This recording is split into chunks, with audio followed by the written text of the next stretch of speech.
చదువుతారా? ఆ 2వ వచనంలో 123వ కీర్తనలో 2వ వచనంలో ఆ మాటను చదువుతారా?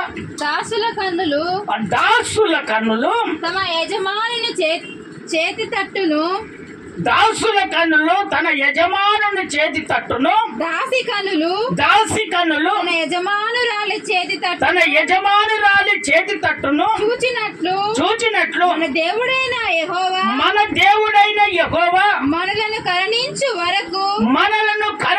వరకు మన కనులు ఆయన తట్టు చూచుచున్నవి. మన కనులు ఆయన తట్టు చూచుచున్నవి.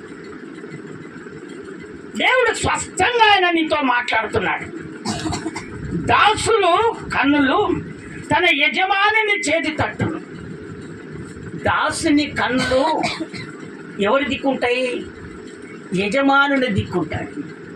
అయితే దేవుని బిడ్డలారా, ఆ యజమానుడు ఎవరో తెలుసా? నా ప్రభువైన యేసుక్రీస్తు. స్తోత్రం చెప్తారా ఒకసారి గట్టిగా? ప్రభు అంటున్నా, నువ్వు దాసునిగా కానీ యజమాని తట్టు నువ్వు తిరుగు. నా యేసయ్య దిక్కు నువ్వు తిరుగు. ఆయన తట్టు నువ్వు ఎప్పుడైతే తిరుగుతావో నీ అక్కరలను దేవుడు తీరుస్తాడని ఆయన చక్కగా నీతో మాట్లాడుతున్నా. ఆడ 3 కార్యాలు ఉన్నాయి. మొదటిది, దాసుల కన్నులు తమ యజమానుని చేతి తట్టును తిరగాలని దేవుడు చెప్తున్నాడు. ఆ విధంగా తిరిగినటువంటి వారు ఎవరు ఉన్నారో మనము ఇప్పుడు తెలుసుకుందాం.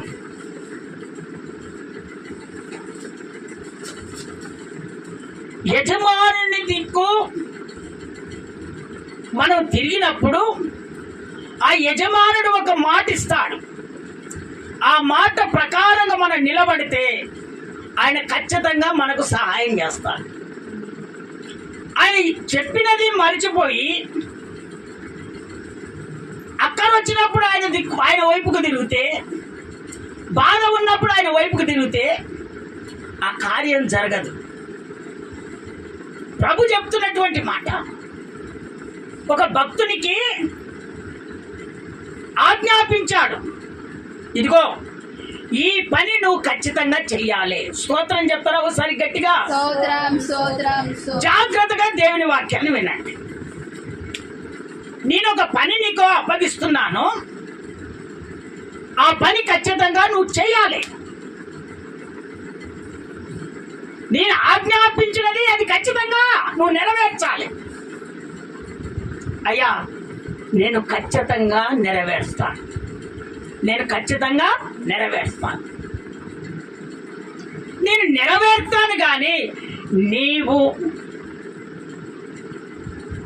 నా తట్టు ఉంటేనే, నీవు నాతో ఉంటేనే, నువ్వు నాతో వస్తేనే,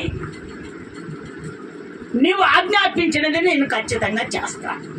స్తోత్రం చెప్తారా ఒకసారి గట్టిగా? ఎంత చక్కగా చెప్తున్నాడు. నిర్గమకాండము 23వ అధ్యాయము 15వ వచనం. 23:15.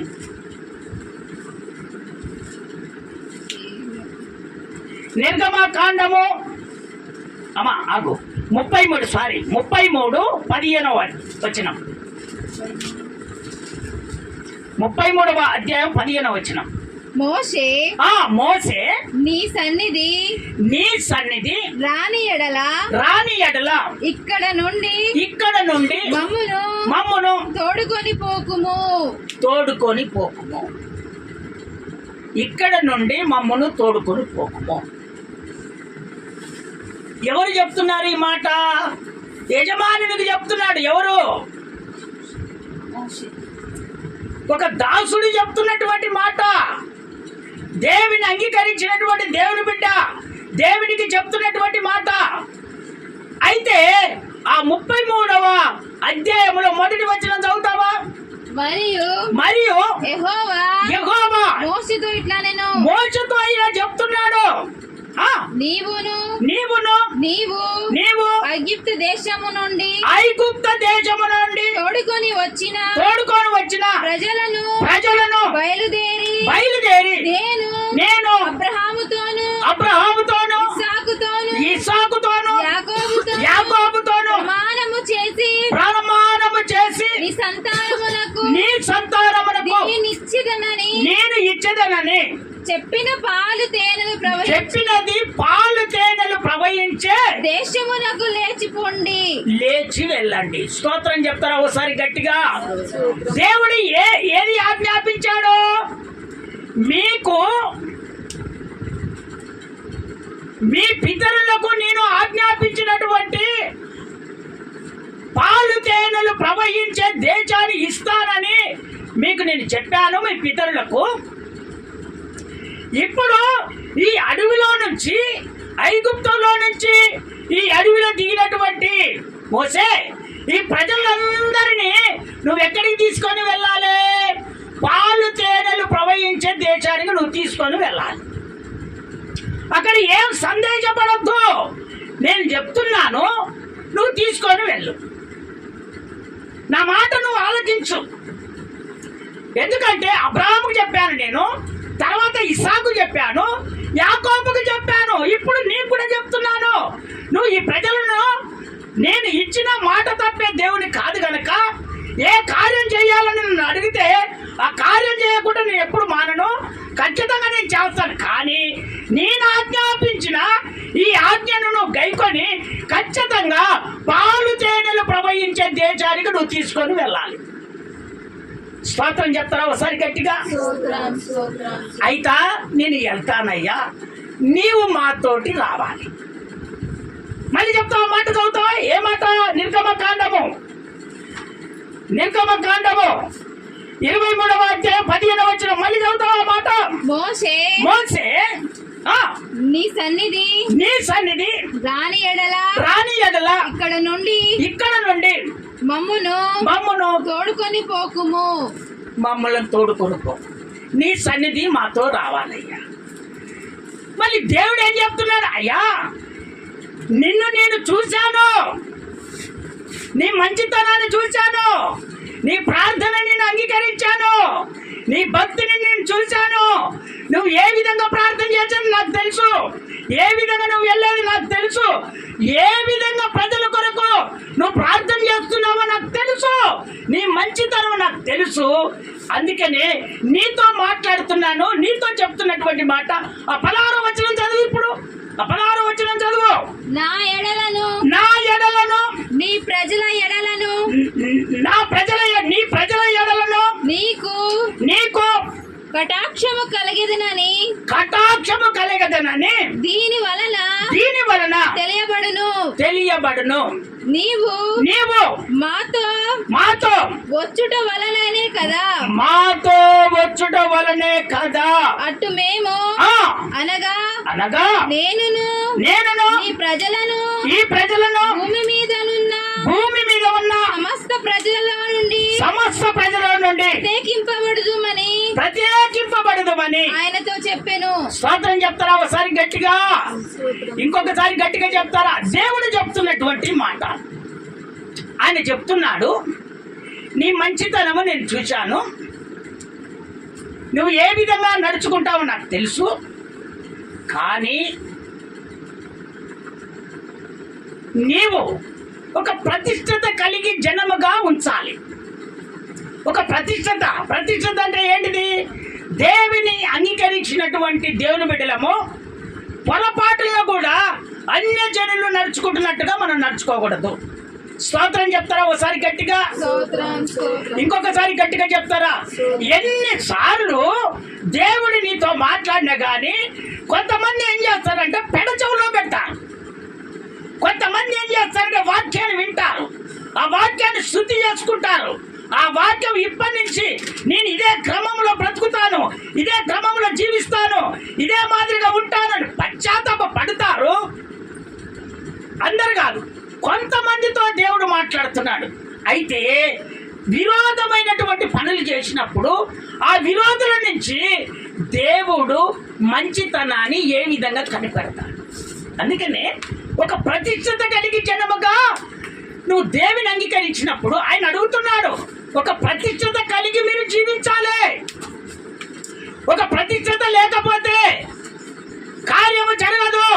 ఆ ప్రతిష్టత కలిగి మీరు జీవిస్తే ఖచ్చితంగా మీరు అనుకున్నట్టుగా అన్ని దేవుడు జరిపిస్తాడని నా దేవుడు ఈ రోజు నీతో మాట్లాడుతున్నాడు. స్తోత్రం చెప్తారా ఒకసారి గట్టిగా? స్తోత్రం. ఇంకొకసారి గట్టిగా చెప్తారా? స్తోత్రం. దేవుని అంగీకరించినటువంటి దేవుని బిడ్డలకు ప్రత్యేకమైనటువంటిది అవసరము. వేరే జీవించడం అవసరము. ఎవరో ఏదో చేస్తున్నారని వాళ్ళతో మనం సాంగత్యం కలిగి వాళ్ళు ఏ విధంగా చేస్తున్నారో అదే మాదిరిగా మనం చేద్దామని ఆ తల్లో ఆలోచన నీకు రాకూడదని నా ప్రభు చెప్తున్నాడు. ఒకవేళ ఆ విధంగా చేసి ప్రభు పాదాలు ఏ విధంగా పట్టుకోగలుగుతావో, ఈ ప్రతిష్టత నీకు గుర్తుకు రాదా? ఈ సమర్పణ జీవితం నీకు గుర్తుకు రాదా? నీ జీవితం ఒక్కసారి నువ్వు జ్ఞాపకం చేసుకో. ఎనికిపో, నువ్వు నీ బ్యాగ్ ఎనికిపోయి గత జీవితాన్ని నువ్వు జ్ఞాపకం చేసుకో. అలాంటి జీవితాన్ని నువ్వు జ్ఞాపకం చేసుకున్నప్పుడు అన్య జనులు నడుచుకున్నట్టుకు నీవు ఏ విధంగా నడుచుకోగలుగుతావు? నీ బాధలు ఎట్లా పోతాయి? నీ బాధలు ఎట్లా పోతాయి? నీ సమస్యలు ఎట్లా తీరుతాయి? నువ్వు అనుకున్నది ఏ విధంగా జరుగుతుంది? అసలు నువ్వు ఒక విశ్వాసివా పిశాచివా? అసలు విశ్వాసులేనా పిశాచులా? అసలు మీరు నన్ను అంగీకరించారా? మాతో మీరు దీవించారా? అసలు మీకు గుర్తు రావట్లేదా? మీకు చేసినటువంటి అద్భుతాలు ఇంకెక్కడ చేయలేదే. మీకు ఆ మాదిరిగా అద్భుతాలు చేశానే, ఒక్కసారి నేను మీకు గుర్తుకు రావట్లేదా? అందుకనే ఒక ప్రతిష్టత కలిగి జనముగా మీరు ఉండాలని అక్కడ దేవుడు చెప్తున్నాడు. ఈ ప్రతిష్టత కలిగినటువంటి జీవిస్తున్నటువంటి మనము వేరే ఆలోచనతో మనం ఎక్కడికి మనం వెళ్ళకూడదు.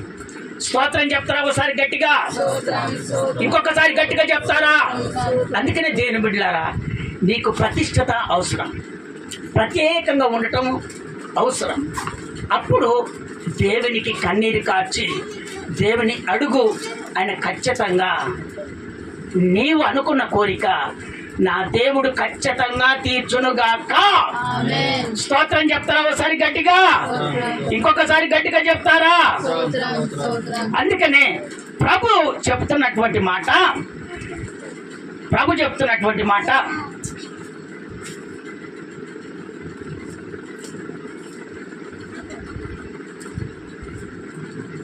అదే నిర్గమకాండంలో ప్రభు చెప్తున్నటువంటి మాట 33వ అధ్యాయము 17వ వచనంలో దేవుడు చక్కగా మాట్లాడుతున్నాడు.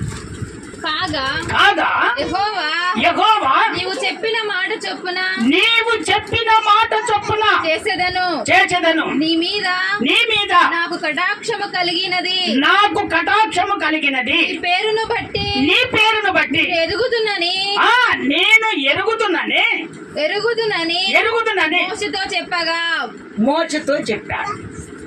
మళ్ళీ రిపీట్ చేస్తావా మాట? చక్కగా మీరు వినండి. కాగా యెహోవా నీవు చెప్పిన మాట చొప్పున. నీవు చెప్పినది ఎవరు చెప్తున్నారంటే మోసకు చెప్తున్నాడు దేవుడు. నువ్వు చెప్పిన మాట చొప్పున చేసేదను నీ మీద నాకు కటాక్షము కలిగినది నీ పేరును బట్టి నిన్ను ఎరుగుదునని మోసతో చెప్పగా. అక్కడ మోసను నమ్ముతున్నాడు దేవుడు, ప్రజలు నమ్మట్లేదు. కారణం ఏంది? దేవుని అంగీకరించినటువంటి దేవుని బిడ్డలు, ఒక క్రమంలో బ్రతుకుతున్నటువంటి దేవుని బిడ్డలను సాతానుడు ఎరవేసి ఏదో ఒక రకంగా వాడుకుంటాడు. అందుకనే కొంతమంది లోబడే వాళ్ళు ఉన్నారు, కొంతమంది లోబడిన వాళ్ళు ఉన్నారు. లోబడిన వాళ్ళేమో దేవునితో బ్రతుకుతున్నారు, లోబడిన వాళ్ళు ఎంతో మంది మరణించారు. స్తోత్రం చెప్తారా ఒకసారి గట్టిగా? అందుకని అక్కడ ఏమంటా, అయ్యా నీ ప్రార్థన బట్టి, నీ మంచితనాన్ని బట్టి నేను నిన్ను జ్ఞాపకం చేసుకుంటాను. కానీ ఆ దైవజనుడు, అయ్యా ఈ సంఘం బాధ్యత నాది. స్తోత్రం చెప్తారా ఒకసారి గట్టిగా? ఇంకొకసారి గట్టిగా చెప్తారా? నువ్వు నన్ను గుర్తెరిగావు, నన్ను నువ్వు కనుక్కున్నావు, నా మంచితనం నువ్వు చూసావు కనుక ఇదిగో ఈ ప్రజలను నేను ఖచ్చితంగా పాలు తేనెలు ప్రవహించే దేశానికి నేను నడిపిస్తాను. దేవుడు ఏ విధంగా చెప్పాడో మోషే ఆ ఆజ్ఞతోటి నడుచుకుంటూ వెళ్ళిపోయాడు. చివరికి దేవుడు చెప్పిన తలంపు మాదిరిగా పాలు తేనెలు ప్రవహించే దేశానికి ఇజ్రాయిల్ ప్రజలందరినీ దేవుడు నడిపించాడు. స్తోత్రం చెప్తారా ఒకసారి గట్టిగా? ఇంకొకసారి గట్టిగా చెప్తారా? వాళ్ళను నడిపించిన దేవుడు, వాళ్ళు నమ్ముకున్నది యేసు ప్రభునే, మనం నమ్ముకున్నది కూడా యేసు ప్రభునే. వాళ్ళ అక్కర తీర్చిన దేవుడు మన అక్కరలు ఎందుకు తీర్చడు? వాడు ప్రతిష్ఠత కలిగి ఉన్నారు, దేవుడితో వైరాగం కలిగి ఉన్నారు, వాళ్ళు పాలు తేనెలు ప్రవహించే దేశానికి దేవుడు పంపించాడు. మరి నీవు ఆ ప్రతిష్ఠత చెడగొట్టుకుంటున్నావేమో, ఆ వైరాగమైన జీవితం పోయిందేమో. నా ప్రభు అంటున్నాడు, ఇక్కడి నుంచి ఆ ప్రతిష్ఠత కలిగి ఆ జీవితాన్ని నువ్వు కలిగి నా ప్రభుకు నువ్వు ప్రార్థన చేయి, నీ అక్కర్లు నా దేవుడు తీర్చునుగాక. స్తోత్రం చెప్తారా ఒకసారి గట్టిగా? ఇంకొకసారి గట్టిగా చెప్తారా? దేవుడు చెప్తున్నటువంటి మాట. ఇప్పుడు దాసుల కన్నులు తన యజమానుని చేతి తట్టు తిరుగును అంటే, ఇదిగో ఆయన ఆ విధంగా ఎప్పుడైతే యజమానుని చేతికి అప్పగిచ్చాడో తన కన్నులు ఆయన ఖచ్చితంగా కటాక్షించాడు. పాలు తేనెలు ప్రవహించే దేశానికి దేవుడు తీసుకొని వెళ్ళాడు. రెండవదిగా దాసి కన్నులు తన యజమానురాలి చేతి తట్టును చూచును. రెండవది ఏమంటున్నాడు? దాసి కన్నులు తన యజమానురాలి చేతి తట్టును చూచున్నట్లు. ఒక తల్లి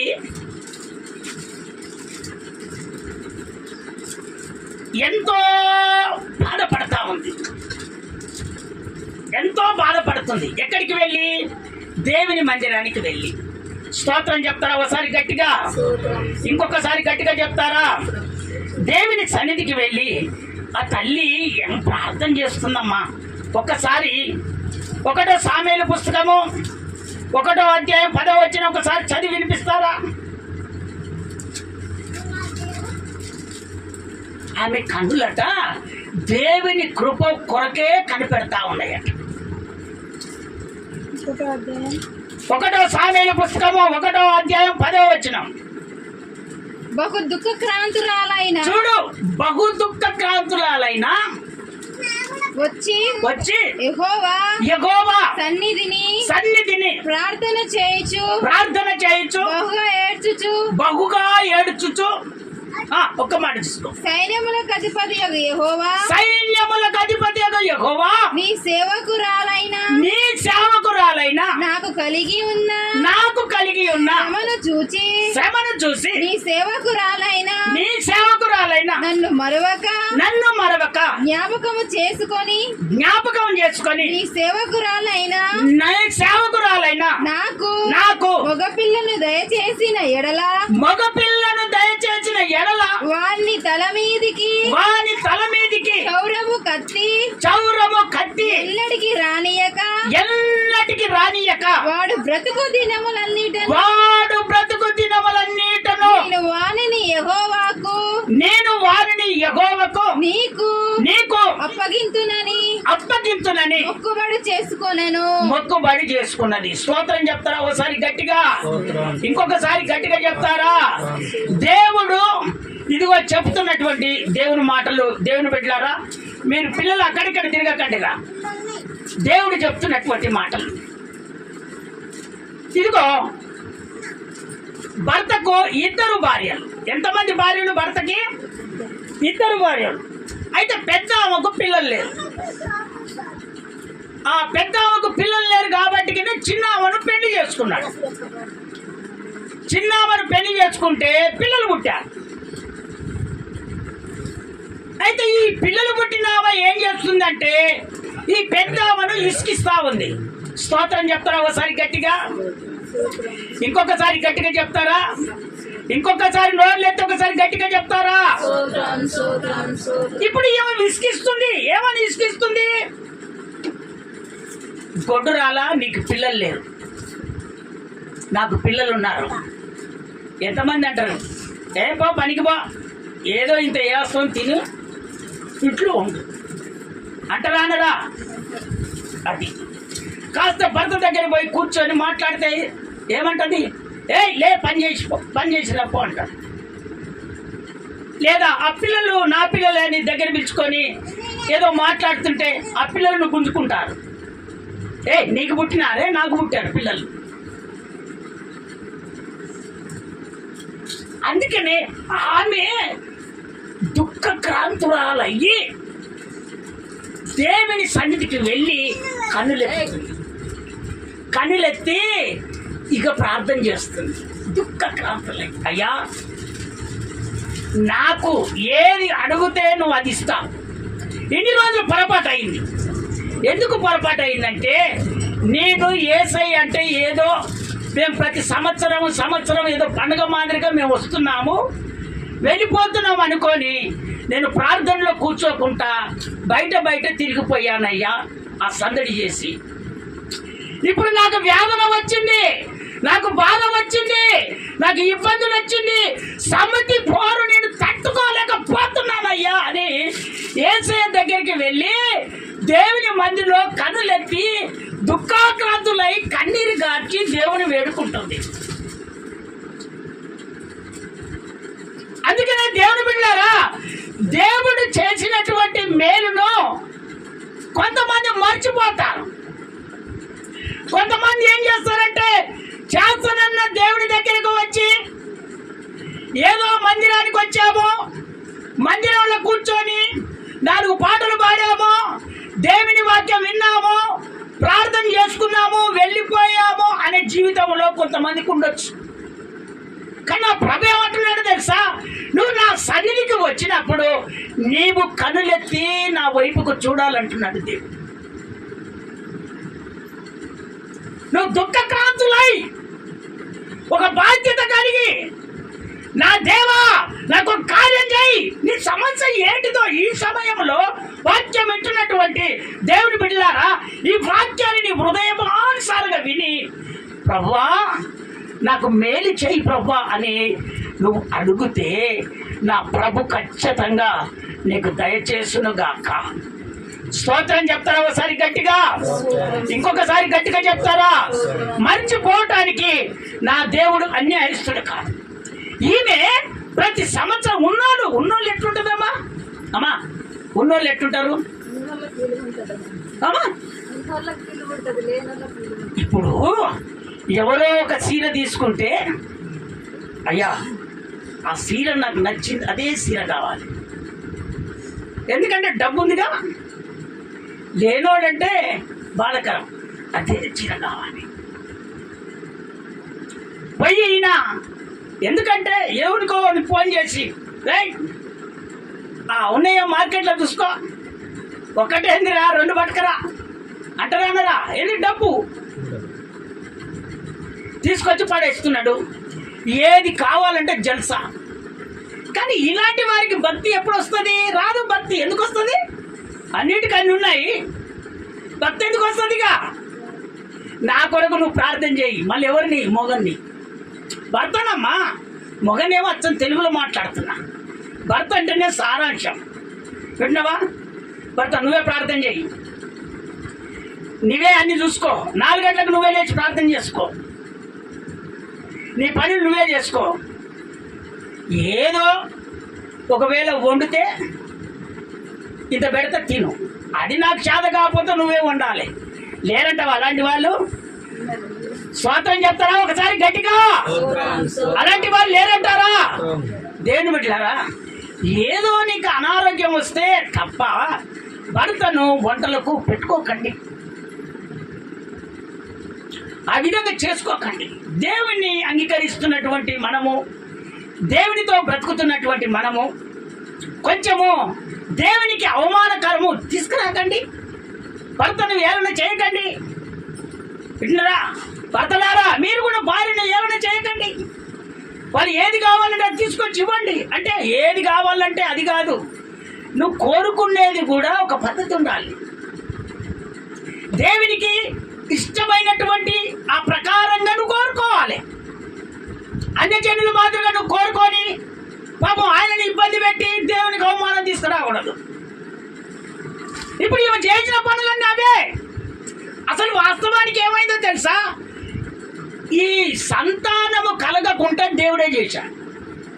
ఆ అధ్యాయము చదువుకుంటూ వస్తే మీకు తెలుస్తుంది. వెళ్తుంది, భర్త ఏమో పై ప్రార్థన చేస్తున్నాడు, ఈమెం చేస్తుంది? పైన పైన పైన పైన తిరుగుతుంది. ప్రార్థన టైంకి వచ్చి ప్రార్థన చేయించుకుంటే వెళ్ళిపోతుంది. దేవుడే ఆ సంతానాన్ని ఆపేశాడు. దేవుడు ఎప్పుడు మారుతుంది? ఏమో గుణగుణాలు ఎట్లా ఉన్నాయి, ఏం పద్ధతి ఎట్లా ఉంది, ఆమె ఏ విధంగా నడుచుకుంటుంది, ఆమె ఆలోచన ఏంది అని దేవుడు ఏం చేశాడంటే ఆ సంతానాన్ని ఆపేశాడు. దేవుడు ఆపేశాడంటే కారణం ఏంది? ఈత కాదు. నేను ఏం చేస్తున్నంటే దేవుడు పరీక్షిస్తున్నాడు. నీ జీవితం సమర్పణ ఉందా? ప్రతిష్టత కలిగి జీవిస్తున్నావా? నీ ప్రతిష్టత ఎక్కడ పోయింది? నీ జీవితం ఎక్కడ పోయింది? ఇక్కడైనా కొత్తలో మనోళ్ళు తెల్లటి వస్త్రాల ద్వారా దేవుని మందిరంలో అబాబాబా కలలు. అందుకనే నా ప్రభు చెప్తున్నాడు, ఇలాంటివన్నీ దైవజనుడిగా నేను చూస్తున్నానేం, కానీ నా ప్రభు నాకన్నా ముందల ఆయనే చూస్తాడు. స్తోత్రం చెప్తారా ఒకసారి గట్టిగా? ఇంకొకసారి గట్టిగా చెప్తారా? అయ్యా వాళ్ళంటే వాళ్ళతో కాదు నువ్వు చేసుకున్నది. ఇప్పుడు వాళ్ళతో ఏంది సంగత్యం నువ్వు చేసేది? వాళ్ళు ఏదంటే వాళ్ళు చేస్తారు. వాళ్ళతో నీకేం పని? నీ జీవితం వేరు, వాళ్ళ జీవితం వేరు. నీ ప్రతిష్టత వేరు, వాళ్ళ ప్రతిష్టత వేరు. వాళ్ళకి నీకు లింక్ ఏంది? వాళ్ళకి నీకు పద్ధతి ఏంది? అందుకనే నీ ఆశీర్వాదాన్ని పోగొట్టుకుంటున్నావు. నీ జీవితాన్ని నువ్వు మార్చుకుంటున్నావు. నీ జీవితాన్ని నువ్వే కుంగ తీసుకుంటున్నావు. అసలు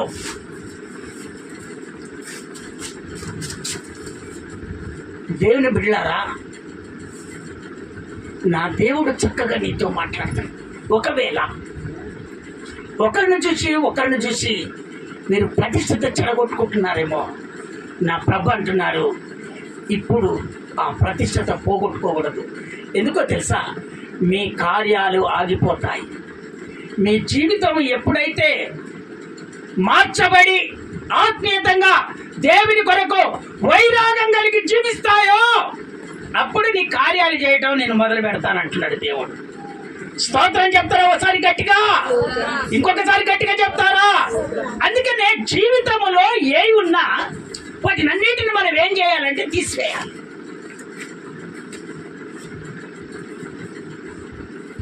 అప్పుడు సమితి తిట్టినప్పుడు,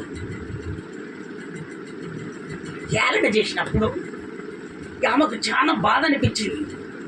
అబ్బా, ఇంత మంచి దేవుణ్ణి వదులుకొని నేను డబ్బు మీద ఆశపడ్డాను, నా తనువు మీద ఆశపడ్డానులే, బయట వారితో నేను తిరిగానే. అబ్బా, ఇది అవసరం లేదు, నాకు సంతానం కావాలి అని అప్పుడు అందరు బయటికి వెళ్ళిన తర్వాత దైవజనుడు ఆసీనుడై కూర్చున్నాడు. ముందు స్తంభం దగ్గర కూర్చొని ఇక కన్నీరు కార్చి ప్రార్థన చేస్తుంది. ఆమె మాటలంట వినపడట్లేదంట, కానీ ఆమె పెదవులు మాత్రమే చప్పుడు వినపడుతుందంట. అంతే, అంతగాని దుఃఖకాంతులై ప్రార్థన చేస్తుందట.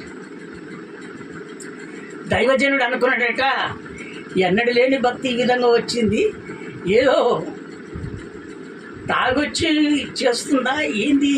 ఏమా నువ్వేమన్నా ద్రాక్ష రసం తాగారా ఏంది? అయ్యా ఆ మాట అనొద్దయ్యా, నేను దాసినయ్యా, నా యజమానురాలి ప్రార్థన అంగీకరించయ్యా. నా యజమానుడా, దాసిగా ఉన్నానయ్యా, నీ యజమానురాలని అయ్యా ప్రార్థన అంగీకరించు ప్రభువా. ఏది ఏమైనా కానీ ఒకప్పుడు ఒక స్థితిలో ఉన్నాను, ఇప్పుడైతే నేను రిక్తనైపోయానయ్యా, నీ దాసురాలిగా అయిపోయానయ్యా. నా మనవి నువ్వు అంగీకరించయ్యా అని చెప్పి ప్రార్థన చేసినప్పుడు ఆ దైవజనుడు చేయి పెట్టి ప్రార్థన చేశాడు. ఏమని తెలుసా?